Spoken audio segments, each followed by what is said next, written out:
आज की दुनिया के लोग अपने अलग अलग वतन का तसव्वुर करते हैं।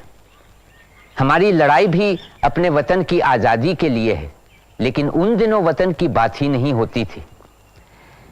दरअसल वतन के तसव्वुर के बजाय आदमी आदमी के बीच एक अजीब सा संबंध था। ये वो सामंती रिश्ता था जो एक सामंतवादी व्यवस्था से पनपा था। पश्चिमी देशों का सामंतवाद रोम के पतन के बाद जन्मा। लुटेरे सामंत मजबूत किले बनाते और आसपास के इलाकों पर डाका डालते। किसान अपनी हिफाजत नहीं कर पाते, इसलिए वो इनसे समझौता कर लेते। बदले में वो सामंतों को फसल का एक हिस्सा देते और उनकी सेवा करते। इसी तरह छोटे किले का मालिक बड़े किले के सामंत से समझौता कर लेता और उसे हथियारबंद सिपाही देता।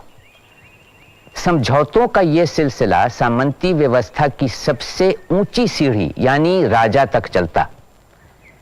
इस तरह अनाज और दूसरी जरूरी चीजें जुटाने का पूरा भार किसानों और कारीगरों पर होता। हिंदुस्तान में ठीक इस तरह का तो नहीं, बल्कि इससे मिलता जुलता सामंतवाद विकसित हुआ।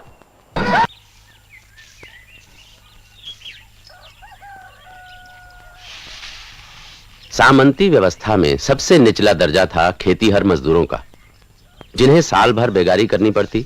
गुजारे के लिए उन्हें थोड़ा बहुत अनाज मिलता। वो गांव छोड़कर नहीं जा सकते थे और निजी जिंदगी के छोटे छोटे मसलों पर भी जमींदार की मर्जी हुक्म के बराबर थी।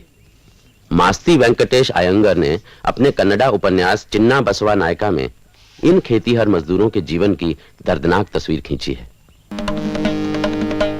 सामंती व्यवस्था के दूसरे छोर पर थे बड़े सामंत, जो सीधे राजा के अधीन थे।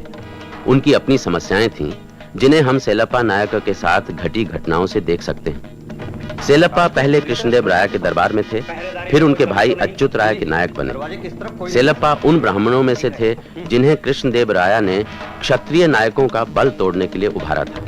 विजयनगर साम्राज्य बनने तक भारत में सामंतवाद पूरी तरह विकसित हो चुका था।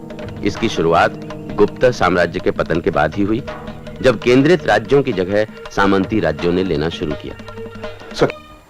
इस तरह समाज के दो अलहदा भाग होते, एक मालिकों का और दूसरा रैयत या मजदूरों का। मजदूर और जानवर के बीच सामंत सरदार कोई खास फर्क नहीं करते थे।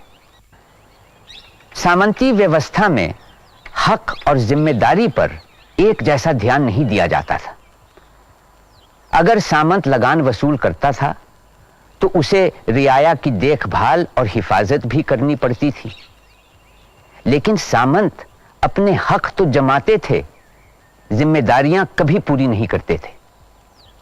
हिंदुस्तान में आज भी कई ऐसे जमींदार हैं जो बेरहमी से मालगुजारी वसूल करते हैं और अपनी तमाम जिम्मेदारियां भूल चुके हैं।